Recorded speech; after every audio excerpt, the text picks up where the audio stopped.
BSNL సేవలను ప్రజలు సద్వినియోగం చేసుకోవాలి. టెలికాం అడ్వైజరీ కమిటీ 2వ సమావేశంలో చైర్మన్ ఎంపీ వేమిరెడ్డి ప్రజా సమస్యలను వేగంగా పరిష్కరించండి.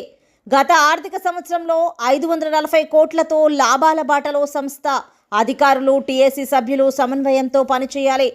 బిఎస్ఎన్ఎల్ సేవలను ప్రజలు సద్వినియోగం చేసుకోవాలని నెల్లూరు జిల్లా telecom advisory committee chairman, parliament సభ్యులు శ్రీ వేమిరెడ్డి ప్రభాకర్ రెడ్డి కోరారు. సంస్థ బలోపేతానికి కలిసి పనిచేయాలని ఆయన పిలుపునిచ్చారు. మంగళవారం నెల్లూరు నగరంలోని బిఎస్ఎన్ఎల్ కార్యాలయంలో టెలికాం అడ్వైజరీ కమిటీ టీఏసీ 2వ సమావేశం ఎంపీ వేమిరెడ్డి అధ్యక్షతన సంస్థ Nellore principal general manager Amarendra Reddy గారి ఆధ్వర్యంలో జరిగింది. ఈ సందర్భంగా జిల్లాలో బిఎస్ఎన్ఎల్ అందిస్తున్న సేవలు, ప్రజలు ఎదుర్కొంటున్న ఇబ్బందులపై వారు సమావేశంలో చర్చించారు. గత సమావేశంలో చర్చించిన అంశాలపై యాక్షన్ టేకెన్ రిపోర్టును సమర్పించారు. ముందుగా బిఎస్ఎన్ఎల్ కార్యాలయానికి చేరుకున్న ఎంపీ వేమిరెడ్డికి బిఎస్ఎన్ఎల్ ప్రతినిధులు శాలువాతో సత్కరించి పుష్పగుచ్చాలతో స్వాగతం పలికారు.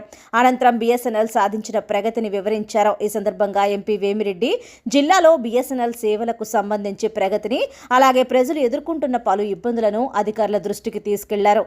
టెలికాం అడ్వైజరీ కమిటీ సభ్యులు కావలి, ఉదయగిరి, ఆత్మకూరు, నెల్లూరు సిటీ, రూరల్, కందుకూరు, కోవూరు నియోజకవర్గాల్లో ఉన్న ఇబ్బందులను సభ ముందు ఉంచారు.